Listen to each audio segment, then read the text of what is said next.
But before we get into the NBA YoungBoy news, and yes, some shit's going down. NBA YoungBoy is kind of being reckless, bro. Anyway, Yeat finally did it. He finally made it. Not that he didn't already make it. I feel like you don't even have to really be mainstream to get a good living, make money, where you can kind of just do whatever you want. I mean, like one of the activists and some of these other rappers who kind of been underground like their entire careers, never went mainstream, they're still rich as fuck, you know? They can still get millions of streams every month. But so Yeat, we talk about this every fucking stream, I swear. But as we talked about, you know, I just got to give a little update. But as we've talked about, mainstream isn't achieved by underground rappers until they get on Billboard in some capacity. Well, it looks like that happened for Yeat.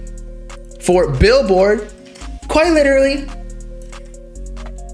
announced that the debuts on the Billboard 200, which is the albums, Up To Me is on there. Now it's pretty low on it or high on it, depending on how you know, calculate the numbers or whatever, but it's ranked 183 out of 200. But Yeat is up there. Up To Me, which is his last album, bro is killing it. So I think that now would be a great time to drop his album, you know, because now that he's getting, okay, the fact that he wasn't on Billboard for however long it was since he dropped the album, Up To Me, the one that we're talking about right now, obviously it's at its peak streams. Now it may go higher because more people are getting hip to Yeat, but now that he's at the highest amount of streams per month or per week that he's at, because they're calculated every single week, the Billboard numbers, now would be a great time, considering, again, it's the peak number of people listening to Yeat. So it's crazy. But also, in addition to that, I posted this on Instagram. Not sure if y'all seen it, but that Drake collab that we were talking about yesterday might actually come through, in that there was this Instagram story by Yeat that's been going, I don't know, been spreading around different blogs and whatnot. Yeat posted this. It has a little Yeat label for him because he's working at Walmart potentially in the music video, not psych. But it's for Field Trip Records, which I believe is Zach Bia's label or management or whatever it is. And then it says The Boy. So Drake and Yeat are doing something, and he said goats only ting, which is Drake's lingo, you know, from like Toronto or whatever. So Drake not gonna get it cleared in time like what he did with Trippie and Gunna. Who knows, bro? Yeat might even have a financial interest in Yeat. Like, he's been co-signing him for a bit. Maybe, yo, imagine this. So Yeat is doing a Lyrical Lemonade music video with Cole Bennett. Imagine Lyrical Lemonade, Yeat, and Drake all in the same music video. Now, that's all speculation, or not even speculation, but just like a what if, a hypothetical, if you will. But that would go crazy. The numbers would literally explode. Low-key, if I was Cole Bennett, I would pay Drake to get on my channel, as opposed to, you know, I don't know how Cole Bennett makes money, but off of the label budgets, but nah, he would have to pay the budget to Drake to get him on it. But Yeat going up. I know everybody's getting annoyed with all the Yeat news, but like, low-key, I was not playing. He is legit becoming like the next Playboi Carti. Not in sound. In sound, I would say he sounds more like Future and like release schedule, because Future and Uzi, they all drop like very, not repetitively, but frequently. He dropped 3 projects last year, or 2 or 3, whatever it was. And so this year, it might slow down a bit because he obviously signed. DC goated too. Yeah, I mean, DC's goated too. I might see him in LA, but I want to give him some time. I don't even want to pressure him like that if I see him, because obviously RIP Sad Frosty. But I told y'all before, I just think Yeat is a new Playboi Carti with like the whole trend and community behind him, like all the memes and whatnot. Like, there's just so much content behind him. I don't understand like how people in the comments, let me find it. Someone said something about like he would be nowhere without being on TikTok, and it's like, what artist isn't on TikTok right now? Do you not want your sounds to go viral on TikTok? Like that's just money. And as much as Yeat isn't the one posting the music, maybe his label is paying people, but just because a song goes viral on TikTok, like it's the biggest app in the world. We've already discussed this, so I don't understand the argument behind it. Every Yeat song blows up on TikTok. Maybe they're just like artificially blowing up the numbers. Like maybe they're just like every person who posts Yeat, they have a bot that just like streams the fuck out of it and makes it go viral on the For You page. That would be smart as hell. Now I don't use TikTok, so Yeat isn't purposely going viral on TikTok. Exactly. Well, he's got management behind him and he has for like a year. So I would say he probably started going viral on TikTok because his management was like plugging it in the right places, because ultimately all it takes to go viral on TikTok, obviously you have to have a good song, but you just gotta pay enough influencers. I don't even like if you post your song on, or you pay Charlie D'Amelio or Addison Rae or any of these like big ass people, their little stands are gonna be like, oh my god, Charlie fucks with this song, I need to listen to this like every single day. Especially women stands. Have y'all seen like the Nicki Minaj stands and like the Ariana Grande, Doja Cat? All of them are crazy for them. They might actually be homosexual. I guess it's okay for girls to be it's okay for men too, but I'm just saying like females are more frequently gay because they're more nurturing in nature. They like, you know, they can scissor and still be straight. You feel me? You do not have to have a good song for it to blow up on TikTok. I mean, shit. I have not, again, I don't use the app, but maybe some of these trash songs too. You just have to have like some sort of gimmick to the song. Like it has to be saying some sort of lyric, and then people just figure out a skit or something, a play on words.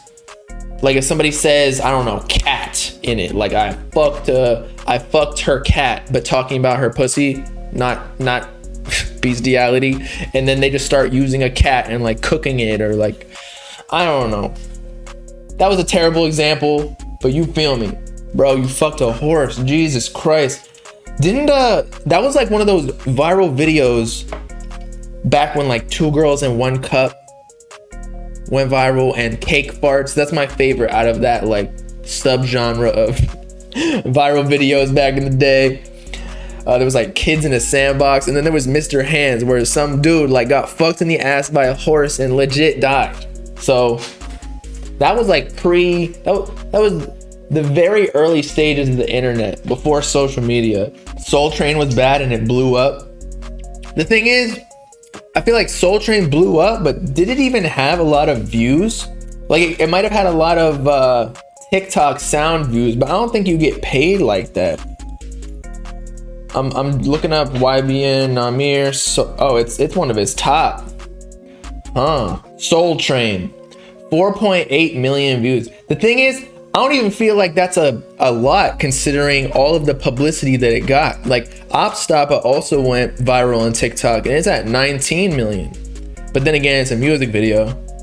Soul Train's 5 mil for just the lyric video, but you can't even see dislikes on YouTube, but that shit, it had way more dislikes than likes. What else? Is that Chief Keef in there? Or one of his boys? You can get paid live on TikTok. Well, I'm talking about like, usually rappers do not use TikTok because I feel like the viral formula, except for like Cochise and other rappers who are crazy good at marketing, like posting their snippets and then just letting the fans go wild with it. But I feel like the strategy for rappers is to not have a TikTok, so you're technically not self-promoting because it just makes it look cooler if someone else is using your sound without you posting it first. Like just people are doing the dirty work for you. You're a rapper, you're hot without, doing anything. Meanwhile, you pay these influencers, you can pay like 100. If you got a label and you got like $10,000 budget, just pour all of the $10,000 into TikTok influencers, and half of these people probably like, you just gotta pay $50 to $100. So that's so many influencers. You can guarantee so many views on one sound. Easy. And you don't even gotta like, beats on YouTube cost like what, $50, maybe even less, 20 to 30. And then you don't even need studio time. You just record it on your own microphone and computer. Like shit, that's what I do. I don't need to go to a podcast studio to record. I just have a $150 mic. Young Chris posts himself and still going crazy. Well, okay, so I would put him in the same category as Cochise and Young Chris, where they're like, I'd almost say Cochise and Young Chris are the definition of a TikTok rapper, in the sense that they're actually posting on TikTok frequently, and like that's how they go viral. Whereas people like Yeat, Autumn, Summers, Can, their sounds are going viral on TikTok, but they're not like they don't actually post on there. So I would still say they're like SoundCloud rappers, because that's where they be posting the most. Does that make any sense? Where again, Cochise, he doesn't even post sometimes SoundCloud exclusives. He'll post YouTube exclusives. And he's more of a music video rapper. And then Young Chris is like the definition of a TikTok rapper, but not in like the bad way that everybody thinks. They just cracked the code and y'all mad. Facts. Literally facts. People are just mad like, oh, these TikTok rappers, blah, blah, blah. It's because they're not viral. If they were going viral on TikTok, they'd be like, oh shit, I don't give a fuck where it's going viral. If I'm making money, then it doesn't matter. I'm happy. I can do whatever the fuck I want, because that's all it comes down to. It's like, are you making money? Are you getting streams? Are you going viral? If all that's satisfied, I don't know. You could be having stomach issues. You don't give a fuck. I don't know why I said that, but you get what I'm saying. Chris says he don't give a fuck about being a TikTok rapper. Well, probably because it helps him. Except the only thing about Young Chris is I feel like he just does not post songs. Like half the time when I listen to Young Chris, it's some random ass person. We'll go to his thing right now. It's some random ass person who posted his song, but like made a trash ass remix. Like, off the lead, that's Baby Santana. But then there's like these weird ass ones. Like what is this? If you go to this song, it's like an album by another person where Young Chris is a feature or sliding. Like I thought this isn't even Young Chris. I think this is like SSG Kobe. I listened to that song. But yeah, he has a lot of like YouTube and SoundCloud exclusives. I hate that shit. I feel like rappers should just upload the songs so that they can make money off of it. What are they waiting for? I feel like they don't even care about the stream money. They just care about, let me get popping and then I'll get the label deal and then they can do everything else with it and make the money for me. But yeah, if they remained independent, like right now, Can is independent. His streams, like let's check it out. His streams are in the millions. Right? He's getting millions of streams every single week, in fact. Woke Up, 4 mil. Going to Hell, 2. They're almost 3. Fuck the Cloud. Not the Same. Kickback. All these songs. Now, he does have some SoundCloud exclusives, but like he's making upwards of $10,000, $20,000 a month off of his streams.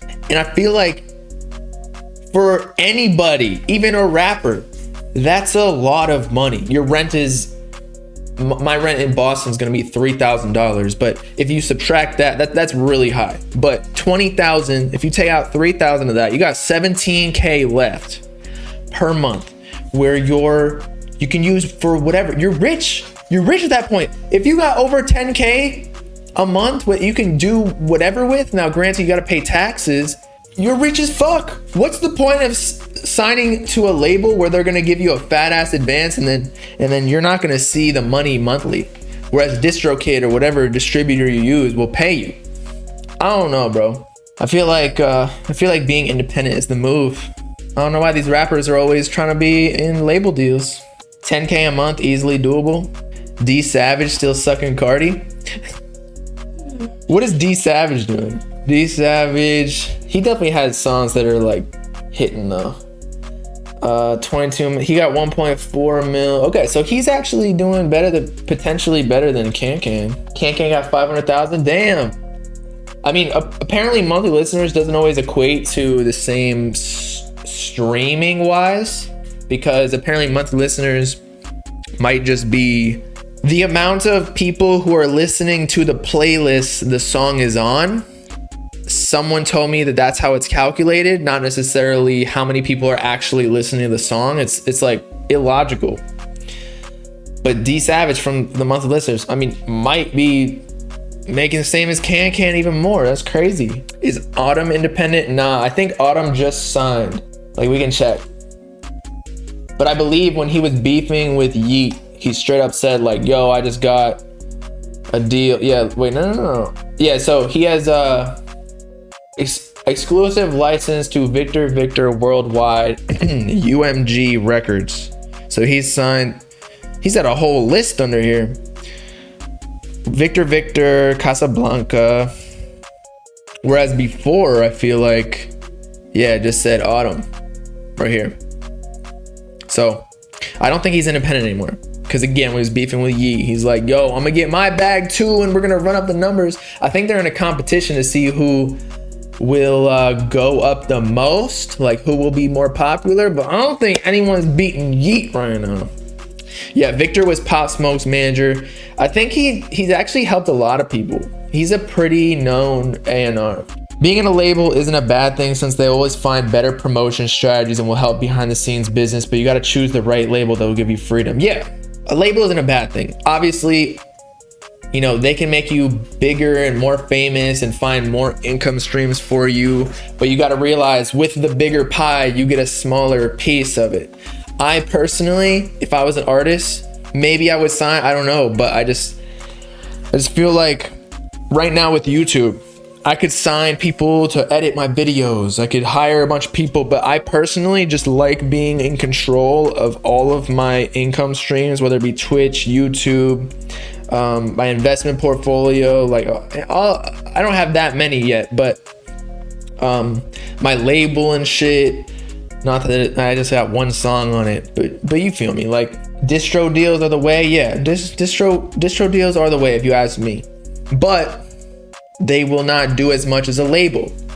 Like with like a label, they'll handle all of your tours and merch, and they'll help you with like your branding overall. Like, you'll have a management team potentially to be your like road manager, essentially, like tell you what to do, post on your social media. Whereas a distro deal, they kind of just help, or at least my understanding of it is they just help with like playlisting and copyright claiming all of the times that your song is played, and they'll help with contacting the right TikTok influencers to make their song go viral, because they do still get a percentage of your song.